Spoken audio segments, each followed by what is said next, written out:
The best start to your day. It's the AM Show. If you're sitting there like us right now wondering what you can and can't do when it comes to property, have no fear, we've got help for you. Our friends at Property Apprentice are here with an explainer.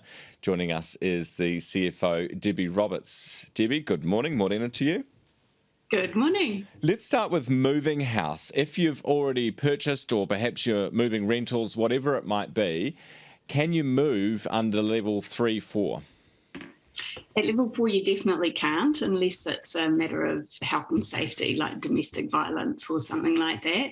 So if you've got an offer on a property and you're due to settle during level 4, you need to talk to your lawyer to delay settlement, and preferably delay for at least 10 days after both the buyer and the seller are at level 3, because at level 3 you can move.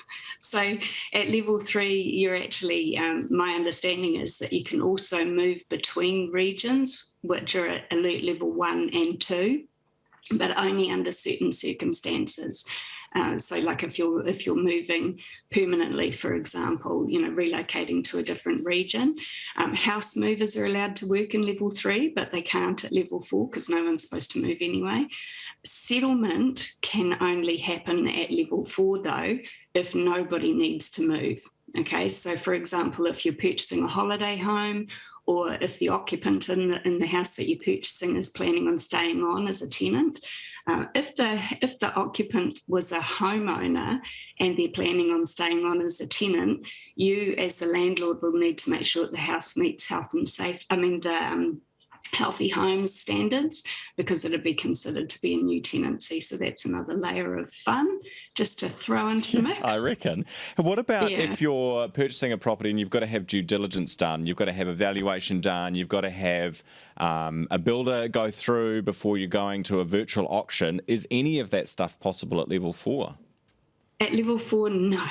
So at level 4, what we would suggest that you do is that you make your offer conditional on due diligence for at least 10 days after level 3. The Real Estate Authority recommends 10 days after level 3. We personally prefer 10 days after level 2 because there's going to be a backlog, so all of these professionals can't operate at level 4. They can start operating at level 3, but they'll have this whole backlog from all the properties that were under contract with due diligence at level 4 when they couldn't work. So give yourself some good amount of time. If you already had the property under contract when we went into level 4, just talk to your lawyer and real estate agent to negotiate that extension. Brilliant. Debbie, there's lots to think about. Yeah, there's plenty to think about. I mean, even, although you can settle on properties at level 4, you can't do a pre-settlement inspection unless it's a virtual one, which has got extra risks involved. So, and even, property managers and landlords, they're not allowed to do property inspections at level 4 either, unless it's virtual. So if you're a tenant, just looking at it from a different side, if you're a tenant and you've got something that urgently needs repair during level 4, it's only essential service providers for emergency repairs that are allowed to operate under level 4 circumstances. Level 3, not so bad. They can do that as long as they meet health and safe, public health and industry guidance, like 2 metres social distancing and all that.